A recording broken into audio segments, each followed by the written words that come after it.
ಮಹರ್ಷಿ ವಾಲ್ಮೀಕಿ ಪರಿಶಿಷ್ಟ ಪಂಗಡಗಳ ಅಭಿವೃದ್ಧಿ ನಿಗಮದ ಹಣ ದುರುಪಯೋಗ ಪ್ರಕರಣದಲ್ಲಿ ಭಾಗಿಯಾಗಿರುವ ಎಲ್ಲರನ್ನೂ ಬಯಲಿಗೆಳೆಯಲು ತಮ್ಮ ಪಕ್ಷ ಸಿದ್ಧವಾಗಿದೆ. ಶೋಷಿತ ಸಮುದಾಯಕ್ಕೆ ನ್ಯಾಯ ಕೊಡಿಸುವುದೇ ಪಾದಯಾತ್ರೆಯ ಪ್ರಮುಖ ಉದ್ದೇಶ ಎಂದು ಬಿಜೆಪಿ ರಾಜ್ಯಾಧ್ಯಕ್ಷ ಬಿವೈ ವಿಜಯೇಂದ್ರ ಸ್ಪಷ್ಟಪಡಿಸಿದ್ದಾರೆ.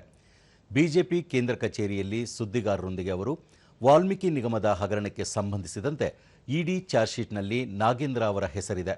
ಶಿವಮೊಗ್ಗದಲ್ಲಿ ಪ್ರಾಮಾಣಿಕ ಅಧಿಕಾರಿ ಚಂದ್ರಶೇಖರ್ ಆತ್ಮಹತ್ಯೆ ಮಾಡಿಕೊಂಡಿದ್ದು, ಅವರ ಡೆತ್ ನೋಟ್ನಲ್ಲಿ ಅಂದಿನ ಸಚಿವ ನಾಗೇಂದ್ರ ಅವರ ಮೌಖಿಕ ಆದೇಶದ ಮೇರೆಗೆ ಹಣವನ್ನು ತೆಲಂಗಾಣಕ್ಕೆ ವರ್ಗಾಯಿಸಲಾಗಿತ್ತು ಎಂದು ಉಲ್ಲೇಖಿಸಲಾಗಿದೆ ಎಂದರು. ತನಿಖೆ ಬಳಿಕ ನಾಗೇಂದ್ರ ನಿರಪರಾಧಿ ಎಂದು ಸಾಬೀತಾದರೆ ಅವರನ್ನು ಮತ್ತೆ ಮಂತ್ರಿ ಮಾಡಲು ನಮ್ಮ ಆಕ್ಷೇಪ ಇಲ್ಲ. ಆದರೆ ಆರೋಪ ಗಂಭೀರವಾಗಿರುವಾಗ ಸಚಿವ ಸ್ಥಾನದಲ್ಲಿ ಮುಂದುವರೆಸುವುದು ಸರಿಯಲ್ಲ ಎಂದರು. ವಿಧಾನಮಂಡಲದ ಅಧಿವೇಶನ ಆರಂಭಕ್ಕೂ ಮುನ್ನವೇ ಈ ವಿಚಾರವನ್ನು ಪ್ರಸ್ತಾಪಿಸಿದ್ದೇವೆ.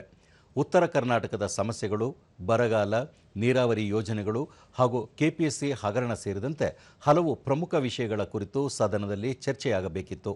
ಆದರೆ ನಾಗೇಂದ್ರ ಅವರ ರಾಜೀನಾಮೆ ಪಡೆಯದೆ ಸರ್ಕಾರ ಭಂಡತನದಿಂದ ವರ್ತಿಸಿ ಸದನದ ಸಮಯ ವ್ಯರ್ಥವಾಗುವಂತೆ ಮಾಡಿತ್ತು ಎಂದು ಆರೋಪಿಸಿದರು.